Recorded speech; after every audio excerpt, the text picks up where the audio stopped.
యావే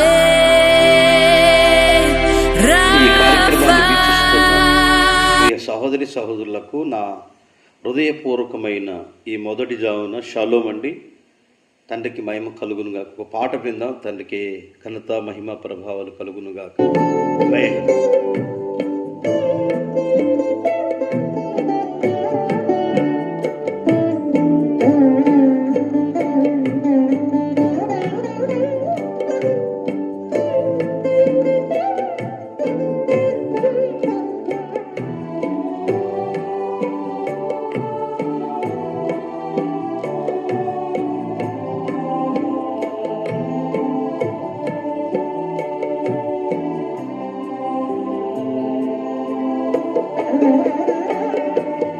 ఇదిగో యావే నా జీవితం, ఆపాదమస్తకం నీకంకితం.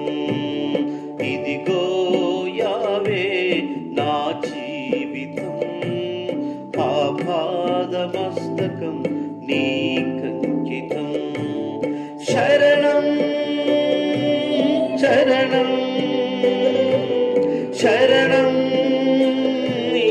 శరణం శరణం నీ శరణం శరణం నీ శరణం.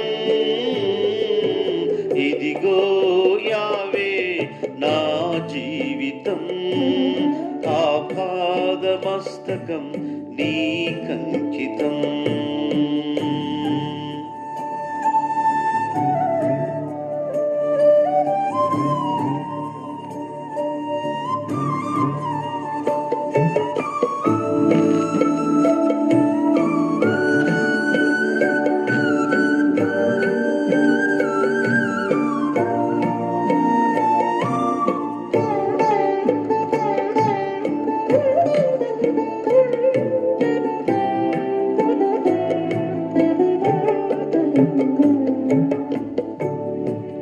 పలుమారు వైదొలిగినాను,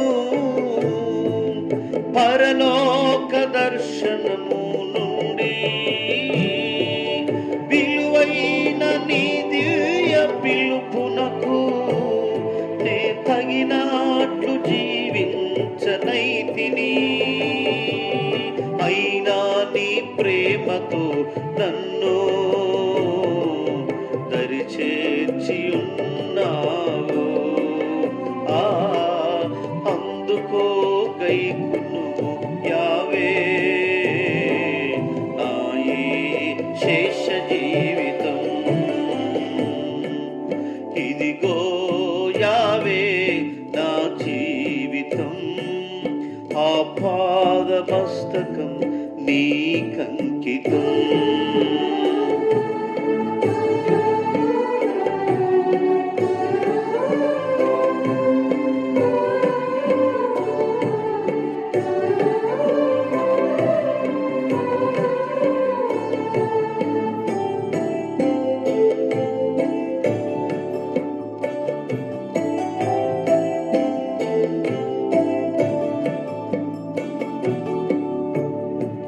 నీ పాదముల చెంత చేరి నీ సిత్తంబు నేనెరుగా నేర్పు. నీ హృదయ భారంబు నొసగు, ప్రార్థించి పని చేయనిమ్ము. ఆగిపోక సాగిపో, స్తుతునిగా పని చేయనిమ్ము. ప్రతి చోట నీ సాక్షిగా యావే నన్నున్న నిమ్మయా. ఇదిగో యావే నా జీవితం, ఆపాదమస్తకం నీకంకితం.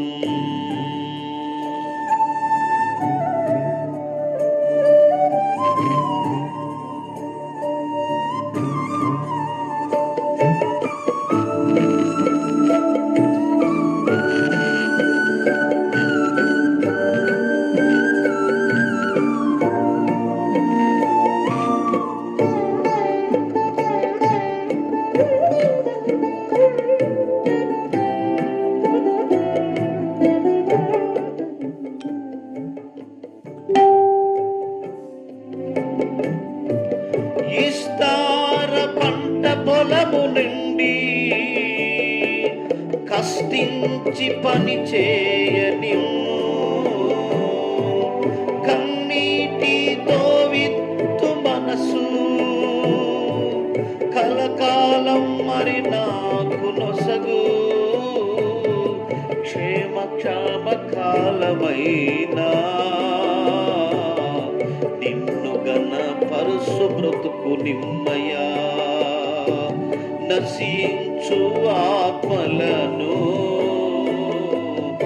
నీ దరి చేర్చ కృప నిమ్మయా ఇదిగో యావే నా జీవితం ఆపాదమస్తకం నీకంకితం ఇదిగో యావే నా జీవితం ఆపాదమస్తకం నీకంకితం శరణం శరణం నీ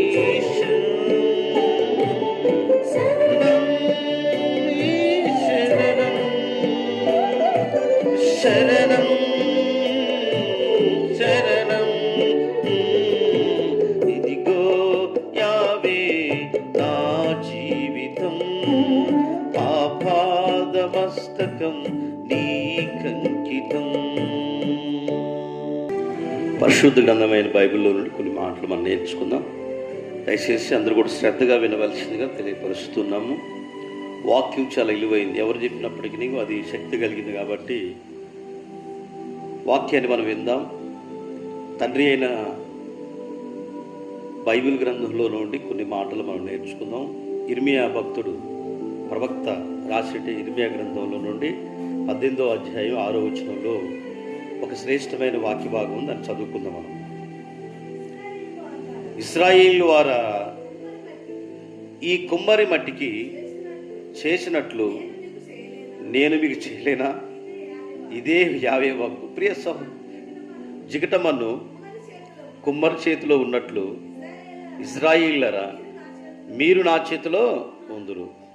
ఇర్మియా అన్నాడయ్యా, ఏంటి పరిస్థితి అయ్యా, ఎక్కడున్నావయ్యా నువ్వు, అసలు ఈ పరిస్థితి ఏంటని అడిగినప్పుడు, బాబు నువ్వు కుమ్మరివారింటికి వెళ్ళు, ఆ కుండ చేసే విధానాన్ని చూడు. అది చూసిన తర్వాత కుమ్మరి చేతిలో మట్టి ఎలాగైతే జిగట మట్టి ఉంటుందో అలాగనే మానవులందరూ కూడా నేను అలా తయారు చేశాను. ఆ మట్టి ఊడిపోద్ది, మళ్ళీ ఏం చేస్తే మళ్ళీ కలిపి మళ్ళీ ఏం ముద్ద చేసి మళ్ళా ప్రయత్నం చేస్తాను. అలాగనే మిమ్ములకు కూడా నేను అలాగనే ఇజ్రాయేలు చేశాను. సమస్త భూప్రజలు నేను చేశాను. కాబట్టి కుమ్మరివాడు మట్టి తీసుకుని కుండను ఎలా తయారు చేశాను, మానవులు ఎలా తయారు చేశానని ఈ రీతిగా నువ్వు వెళ్ళు కుమ్మరివారింటికి వెళ్ళి ఆ సారపైన ఉన్నట్టు కుండను నువ్వు చూసినప్పుడు సర్వోన్నతుడు మన తండ్రి అయిన యావే ఎలాగైతే కుమ్మరివాడు కుండ చేస్తున్నప్పుడు కింద పడిపోతూ మీద పడిపోతూ మానవుని కూడా అలాగా తయారు చేసి నేను ఏర్పాటు చేసుకుంటే వాళ్ళు ఆమె తిరగబడుతున్నారు అన్నట్లుగా ఈ వాక్య భాగం తెలియపరుస్తూ ఉంది.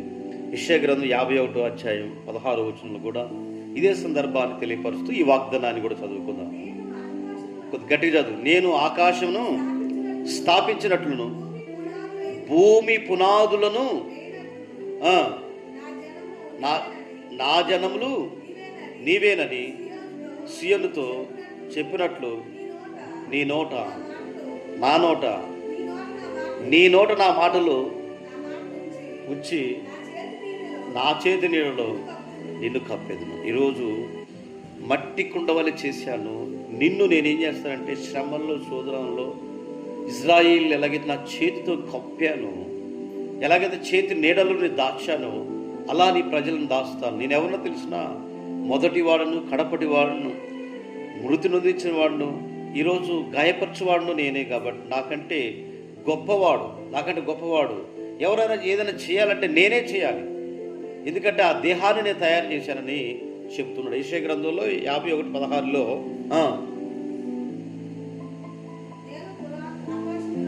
ఆకాశమును స్థాపించిన వాడు నేనే కదా, భూమి పునాదులు ఇచ్చింది నేనే కదా, నా జనులు మీరేనని సీయోనుతో చెప్పినట్లు మీ నోట నా మాట ఉంచి నా చేతి నీడలో మిమ్మల్ని దాచిన. ఆకాశమును భూ ప్రపంచాలను కలగజేసిన వాడు నేనే కాబట్టి మీ నోట నా నా మాటలు ఉంచిదనని యావే తండ్రి సెలవిస్తున్నాడు. ద్వితీయోపదేశకాండం 32వ అధ్యాయం 31వ వచనాన్ని ఈ రీతి 39వ వచనాన్ని చదువుదాం. ఇదిగో నేనే సృష్టికర్తను, నేను తప్ప ఏరే ఒక దేవుడు ఎవరు లేడు. ఈ మృతి నొందించిన వాడును బ్రతికించేవాడును నేనే అన్నాను. గాయపరచువాడు మృతి నొందించిన అన్ని చేసేవాడు నేనేనని ఈ మాటలో అర్థం ఉంది. కనుక నా చేతులను తప్పించుకున్నాడు ఎవరు లేడు. అందరూ తెలుసు, దొంగ తెలుసు, దొర తెలుసు, అందరూ తెలుసు. నాకు ఎవరిని ఎప్పుడు శిక్షించాలో నాకు ఖచ్చితంగా తెలుసు అని ఈ మాట వాక్యంలో తెలియపరుస్తుంది. అందుకనే 14వ అధ్యాయం మత్తయి సువార్త 31వ వచనంలో ఒక మాట రాయబడింది. దాన్ని కూడా చదువుదాం. వెంటనే యాషోబు సేవ చేయి చాచి అతన్ని పట్టుకొని అల్ప విశ్వాసి ఎందుకు సందేశపడుతున్నప్పుడు ఆ వ్యక్తిని చేయి పట్టి చాచి అని స్వస్థపరిచి, ఎందుకయ్యా నువ్వు బాగువాల్సి, నీకు అల్ప విశ్వాసం ఎందుకు?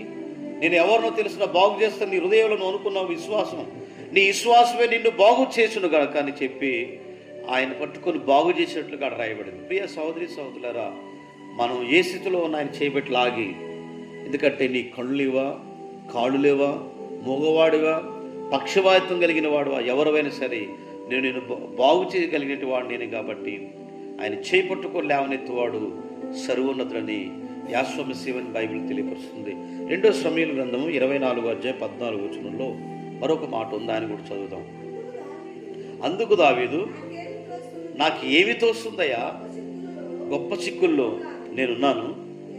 యావే బహు ఆశ్చర్యం గలవాడు గనుక మనుషుల చేతిలో పడకుండా సర్వోన్నతుల చేతిలో పడటమే పడుదుగా కాలలుయ్య.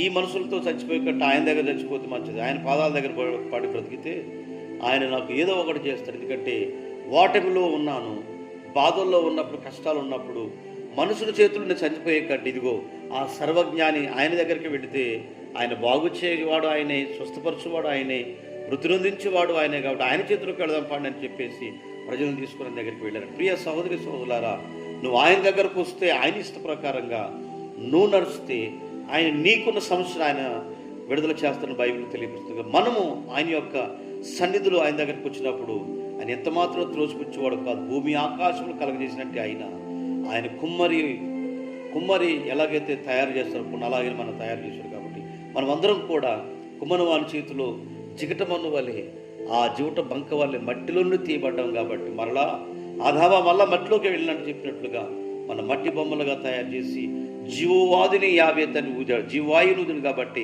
జీవాత్మ పొందినని చెప్పేసి ఆదికాండంలో రాయబడి. కనుక ప్రతి ఒక్కరూ అందరూ కూడా ఆయన సన్నిధిలో మేలు పొందే వ్యక్తులుగా, ఆయన గుర్తిరిగే వ్యక్తులుగా ఆయన మనందరినీ ఆశీర్వదించిన కనుక ప్రార్థన చేసుకుంది. మహాగరుడైన తండ్రి, ఈ వాక్యమైన బిడ్డలందరినీ ఆశీర్వదించేవారు, కుటుంబాల్లో స్వస్థ అభిషేకం, ఆత్మ జ్ఞానాన్ని దయచేయమని, నీ ప్రియ బిడ్డలందరినీ దీవులతో నింపి గణపరిచి దీవించి ఆశీర్వదించమని, ఆయన ఎందరైతే ఈ కార్యక్రమం వీక్షించారో అందరినీ కుటుంబాలను దీవించమని యాషోవా మెస్సీ గారి నామం ద్వారా అడిగి వేడుకున్నాం తండ్రి.